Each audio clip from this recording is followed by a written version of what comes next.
ನಮಸ್ಕಾರ ವೀಕ್ಷಕರೇ. ಭಾರತೀಯ ಕಾನೂನು ವ್ಯವಸ್ಥೆಯಲ್ಲಿ ಮಹಿಳೆಯರಿಗಾಗಿಯೇ ಕೆಲವು ಕಾನೂನುಗಳನ್ನು ಮಾಡಲಾಗಿದೆ. ಅದರ ಬಗ್ಗೆ ಎಷ್ಟೋ ಜನ ಕೂಡ ತಿಳ್ಕೊಂಡಿರೋದಿಲ್ಲ. ಅದನ್ನು ತಿಳ್ಕೊಳ್ಳೋದು, ಅಗತ್ಯ ಸಂದರ್ಭದಲ್ಲಿ ಬಳಸ್ಕೊಳ್ಳೋದು ಬಹಳ ಮುಖ್ಯ ಆಗುತ್ತೆ. ಪ್ರತಿಯೊಬ್ಬ ಮಹಿಳೆ ಕೂಡ ಈ ಕಾನೂನಿನ ಹಕ್ಕುಗಳ ಬಗ್ಗೆ ತಿಳಿದಿರಬೇಕು. ಅಂಥದ್ರಲ್ಲಿ ಕೆಲವು ಹಕ್ಕುಗಳ ಬಗ್ಗೆ ಈ ವಿಡಿಯೋದಲ್ಲಿ ತಿಳಿಸ್ತಾ ಇದ್ದೀನಿ. ಮೊದಲನೇದಾಗಿ ಉಚಿತ ಕಾನೂನಿನ ನೆರವಿನ ಹಕ್ಕು. ಮಹಿಳಾ ಅತ್ಯಾಚಾರ ಸಂತ್ರಸ್ತೆಗೆ ಕಾನೂನು ಸೇವೆಗಳ ಪ್ರಾಧಿಕಾರಗಳ ಕಾಯ್ದೆ ಅಡಿಯಲ್ಲಿ ಉಚಿತ ಕಾನೂನು ನೆರವು ಪಡೆಯುವ ಹಕ್ಕನ್ನು ಹೊಂದಿದೆ. ಸವಾಲಿನ ಸಮಯದಲ್ಲಿ ಮಹಿಳೆಯರಿಗೆ ಕಾನೂನು ನೆರವು ಮತ್ತು ಪ್ರಾತಿನಿಧ್ಯದ ಪ್ರವೇಶವನ್ನು ಈ ನಿಬಂಧನೆ ಖಚಿತಪಡಿಸುತ್ತೆ. ಲೈಂಗಿಕ ಕಿರುಕುಳದ ಸಂತ್ರಸ್ತರಿಗೆ ಅನಾಮಧೇಯತೆಯ ಹಕ್ಕು. ಅಂದರೆ ಲೈಂಗಿಕ ಕಿರುಕುಳಕ್ಕೆ ಒಳಗಾದವರ ಗೌಪ್ಯತೆಯನ್ನು ರಕ್ಷಿಸಲು ಮಹಿಳೆಯರು ತಮ್ಮ ಹೇಳಿಕೆಯನ್ನು ಜಿಲ್ಲಾ ಮ್ಯಾಜಿಸ್ಟ್ರೇಟ್ ಮುಂದೆ ಅಥವಾ ಮಹಿಳಾ ಪೊಲೀಸ್ ಅಧಿಕಾರಿಯ ಸಮ್ಮುಖದಲ್ಲಿ ಮಾತ್ರ ದಾಖಲಿಸುವ ಹಕ್ಕನ್ನು ಹೊಂದಿರುತ್ತಾರೆ. ಇದು ಕಾನೂನು ಪ್ರಕ್ರಿಯೆಗಳ ಸಮಯದಲ್ಲಿ ಅನಾಮಧೇಯತೆಯನ್ನು ಖಚಿತಪಡಿಸುತ್ತೆ. ಅಂದರೆ ಅವರು ನೇರವಾಗಿ ಅಲ್ಲದೆ ಅವರ ಮುಖವನ್ನು ಎಲ್ಲರಿಗೂ ಕೂಡ ತೋರಿಸ್ತೇವೆ ಈ ಒಂದು ಪ್ರಕರಣಗಳಲ್ಲಿ ದೂರನ್ನು ದಾಖಲಿಸ್ಬೋದಾಗಿರುತ್ತೆ. ರಾತ್ರಿಯಲ್ಲಿ ಬಂಧಿಸದಿರುವ ಹಕ್ಕು. ಸೂರ್ಯಾಸ್ತದ ನಂತರ ಮತ್ತು ಸೂರ್ಯೋದಯದ ಮೊದಲು ಮಹಿಳೆಯರನ್ನು ಬಂಧಿಸುವಂತಿಲ್ಲ. ಮಹಿಳಾ ಕಾನ್ಸ್ಟೇಬಲ್ ಮತ್ತು ಕುಟುಂಬದ ಸದಸ್ಯರು ಅಥವಾ ಸ್ನೇಹಿತರ ಸಮ್ಮುಖದಲ್ಲಿ ಪೊಲೀಸ್ ವಿಚಾರಣೆ ನಡೆಸಬೇಕು ಎಂದು ಕಾನೂನು ಕಡ್ಡಾಯಗೊಳಿಸುತ್ತದೆ. ಅಸಾಧಾರಣ ಸಂದರ್ಭದಲ್ಲಿ ಪ್ರಥಮ ದರ್ಜೆ ಮ್ಯಾಜಿಸ್ಟ್ರೇಟ್ನಿಂದ ಆದೇಶದ ಮೇಲೆ ಈ ಒಂದು ಬಂಧನವನ್ನು ಮಾಡಬಹುದಾಗಿರುತ್ತೆ. ಕೌಟುಂಬಿಕ ಹಿಂಸಾಚಾರದ ವಿರುದ್ಧದ ಹಕ್ಕುಗಳು. ಸೆಕ್ಷನ್ 498 ಮೌಖಿಕ, ಆರ್ಥಿಕ, ಭಾವನಾತ್ಮಕ ಮತ್ತು ಲೈಂಗಿಕ ನಿಂದನೆ ಸೇರಿದಂತೆ ಕೌಟುಂಬಿಕ ಹಿಂಸೆಯಿಂದ ಮಹಿಳೆಯರನ್ನು ರಕ್ಷಿಸುತ್ತದೆ. ಅಪರಾಧಿಗಳು ಜಾಮೀನು ರಹಿತ ಜೈಲು ಶಿಕ್ಷೆಗೆ ಗುರಿಯಾಗಬಹುದಾಗಿರುತ್ತೆ. ವರ್ಚುವಲ್ ದೂರನ್ನು ಸಲ್ಲಿಸುವ ಹಕ್ಕು. ಮಹಿಳೆಯರು ಇಮೇಲ್ ಮೂಲಕ ಅಥವಾ ನೋಂದಾಯಿತ ಅಂಚೆ ವಿಳಾಸದಿಂದ ಪೊಲೀಸ್ ಠಾಣೆಗೆ ಕಳಿಸಲಾದ ಲಿಖಿತ ಸಲ್ಲಿಕೆಗಳ ಮೂಲಕ ದೂರನ್ನು ದಾಖಲಿಸಬಹುದು.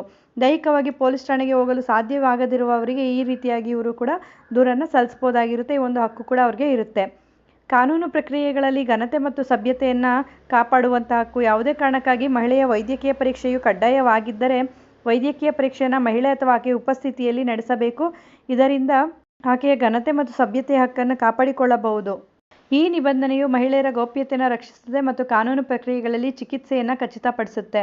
ಅಸಭ್ಯ ಚಿತ್ರೀಕರಣದ ವಿರುದ್ಧದ ಹಕ್ಕು. ಈ ಹಕ್ಕಿನ ಅಡಿಯಲ್ಲಿ ಮಹಿಳೆಯು ಅಸಭ್ಯ ಚಿತ್ರಣವನ್ನು ಶಿಕ್ಷಾರ್ಹ ಅಪರಾಧವಾಗಿದೆ. ಸಾರ್ವಜನಿಕ ನೈತಿಕ ಹಾನಿಯನ್ನುಂಟು ಮಾಡುವ ಅವಹೇಳನಕಾರಿ ಚಿತ್ರವನ್ನು ಚಿತ್ರಿಸುವುದು ಮತ್ತು ಅದನ್ನು ಸಾರ್ವಜನಿಕ ಜಾಲತಾಣಗಳಲ್ಲಿ ಪ್ರದರ್ಶನ ಮಾಡುವುದನ್ನು ಕೂಡ ಇದರ ವಿರುದ್ಧ ಪ್ರದರ್ಶನ ಮಾಡುವವರ ವಿರುದ್ಧ ಕೂಡ ಇಲ್ಲಿ ದೂರನ್ನು ದಾಖಲಿಸಬಹುದಾಗಿರುತ್ತೆ.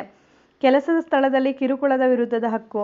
ಕೆಲಸದ ಸ್ಥಳದಲ್ಲಿ ಮಹಿಳೆಯರ ಲೈಂಗಿಕ ಕಿರುಕುಳ ಕಾಯ್ದೆಯ ಮಹಿಳೆಯರಿಗೆ ತಮ್ಮ ಕೆಲಸದ ಸ್ಥಳದಲ್ಲಿ ಯಾವುದೇ ರೀತಿಯ ಲೈಂಗಿಕ ಕಿರುಕುಳದ ವಿರುದ್ಧ ದೂರು ಸಲ್ಲಿಸುವ ಹಕ್ಕನ್ನು ನೀಡುತ್ತೆ. ಈ ಕಾಯ್ದೆಯ ದೂರುಗಳನ್ನು ಪರಿಹರಿಸಲು ಆಂತರಿಕ ದೂರುಗಳ ಸಮಿತಿಯನ್ನು ಕೂಡ ಸ್ಥಾಪನೆ ಮಾಡುತ್ತೆ. ಹಿಂಬಾಲಿಸುವವರ ವಿರುದ್ಧದ ಹಕ್ಕು. ಸೆಕ್ಷನ್ 354D ಪುನರಾವರ್ತಿತ ವೈಯಕ್ತಿಕ ಸಂವಹನ ಅಥವಾ ಎಲೆಕ್ಟ್ರಾನಿಕ್ ಕಣ್ಗಾವಲು ಮೂಲಕ ಮಹಿಳೆಯರನ್ನು ಹಿಂಬಾಲಿಸುವ ವ್ಯಕ್ತಿಗಳ ವಿರುದ್ಧ ಕಾನೂನು ಕ್ರಮ ತೆಗೆದುಕೊಳ್ಳುವ ಹಕ್ಕನ್ನು ನೀಡುತ್ತೆ. ಈ ನಿಬಂಧನೆಯು ಮಹಿಳೆಯರ ಸುರಕ್ಷತೆಯನ್ನು ಖಾತ್ರಿಗೊಳಿಸುತ್ತೆ. ಸಮಾನ ವೇತನದ ಹಕ್ಕು. ಸಮಾನ ಸಂಭಾವನೆ ಕಾಯ್ದೆಯ ಪ್ರಕಾರ ಮಹಿಳೆಯರಿಗೆ ಸಮಾನ ಕೆಲಸಕ್ಕೆ ಸಮಾನ ವೇತನದ ಹಕ್ಕಿದೆ. ಸಂಬಳ ಪಾವತಿ ಅಥವಾ ವೇತನದ ವಿಷಯದಲ್ಲಿ ಲಿಂಗದ ಆಧಾರದ ಮೇಲೆ ತಾರತಮ್ಯವನ್ನು ನಿಷೇಧಿಸಲಾಗಿದೆ.